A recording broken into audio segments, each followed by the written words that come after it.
What would be most useful for you in our conversation today? Well, really, I have a really, I guess, ambitious goal score. Right now, I've taken the test once. I got a 144. My highest practice test was a 150, though, and my goal score for my dream school is a 160. So I have talked to a couple of different admissions offices at another alternative school where they said with my GPA they could accept a 153. And I know that my major areas of growth need to be like with logical reasoning. My best score with analytical reasoning though is like a -6. But with logical reasoning, I've gotten like -10 has been the best I've gotten. So I'm really just kind of looking for some tips. I found myself having like a 50-50 going back and forth between like the deductive reasoning questions, like when they're asking like what would be most strongly supported from the passage, or I guess tips with that would be helpful actually. Sure. So out of everything you mentioned, you want to focus on formal logic inference questions? Yeah, I'm thinking so. And then maybe like where they're like specifically, let's say, resolving the discrepancy. That's also been a challenge. I found myself going back and forth with those questions as well. And when it comes to analytical reasoning, I've had the biggest struggle with when they're asking which answer best helps substitute for, to get the same result from the question. So that's my number one struggle with those. Okay, so let's knock that one out first because it's actually very easy to address. So these are logic games, rule substitution questions, aka rule equivalency questions. Okay. And they seem tough because they appear infrequently, but they actually appear on nearly every exam, starting with exam 57 up to present. So if you want to target those and drill them, just do a bunch of them in a row, meaning do the setup for that logic game and then do only the rule substitution question in that game. Then do the next game's setup, then do only that question. I have a big list of those questions I can send you for every appearance from 57 up to present. Wow, that would be awesome. Sure. And if you do a bunch in a row, you'll see they're actually not so bad. They just only seem weird because they're infrequent. Okay. And that is what happens. Like I noticed on my practice tests, I might have gotten them every 3 practice tests or so. And it's just kind of like, oh, what it throws me off, and I kind of get bogged down on those questions and don't have the opportunity to then maybe do another one because of just time and everything. So even though I do have extended time, I ended up getting an accommodation for my ADHD, so that's been helpful. And I've seen growth since that changed since that was approved. And so I'm looking forward to, being able to work with that when I retake the test in February. Awesome. And you're timing yourself with the extra time? Yes, I've started doing that. Yes. Great. Fantastic. So keep that up and you'll see some improvement there. Now, with regard to the most strongly supported formal logic questions, those are not quite as frequent. You might not even see them on every single exam. And I think the key there is 2 things. One is that you want to diagram only when the situation warrants it. So lots of conditional statements, the same variables in multiple, indicating you could link things together in some way. Okay. Also, with this question type, you want to be aware that it's not must be true. It's most strongly supported, meaning that the conclusion that the inference doesn't have to be 100% supported. It could instead be 90 or 95% supported. Think of it like a reasonable assumption, but it may not be totally airtight.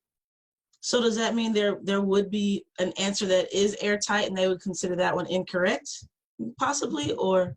No, it wouldn't be there at all. It wouldn't be there at all. Okay.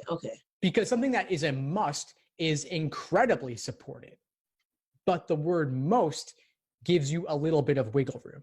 So sometimes the answer will be a must, but it doesn't always have to be a must. In some cases, it could just be incredibly likely.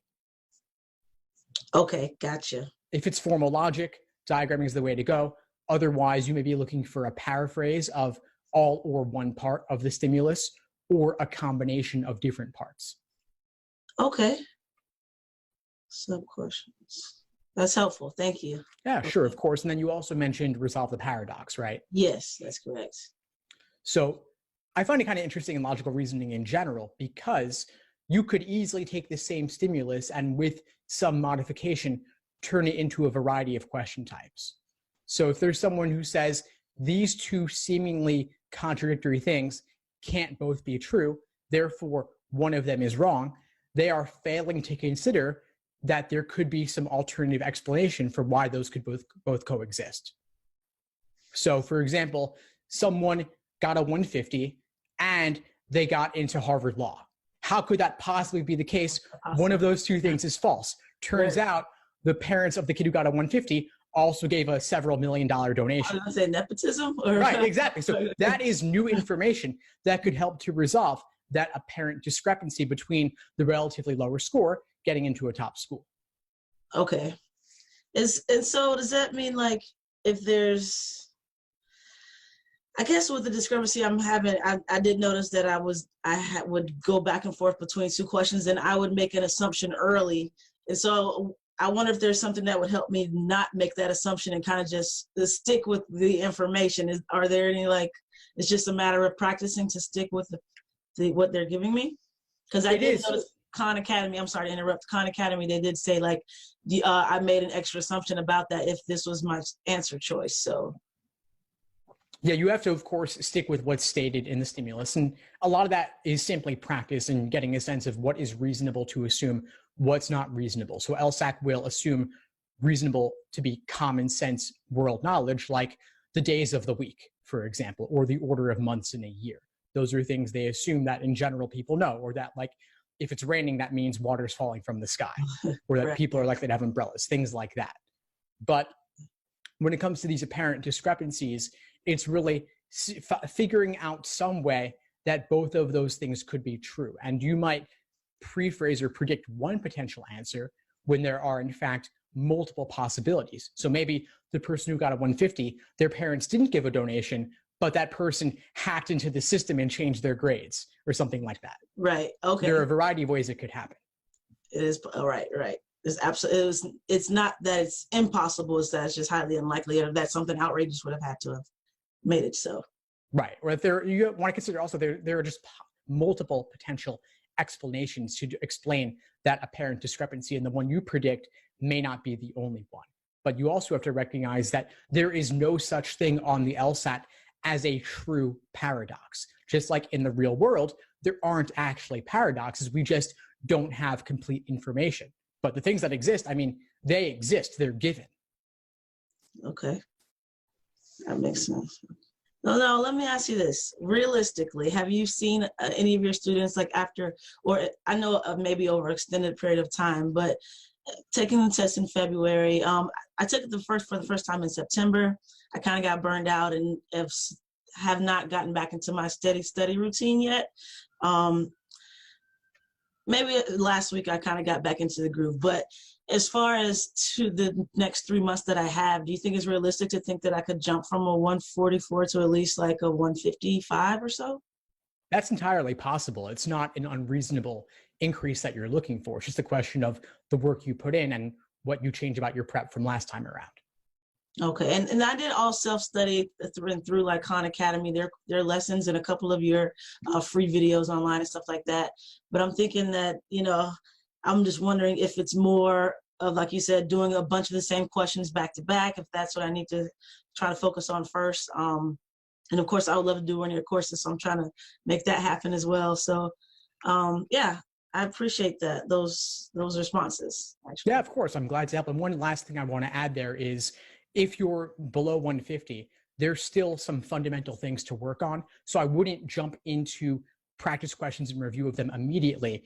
As you're doing, you already mentioned a few areas you want to focus on: most supported, resolve the paradox, rule substitution.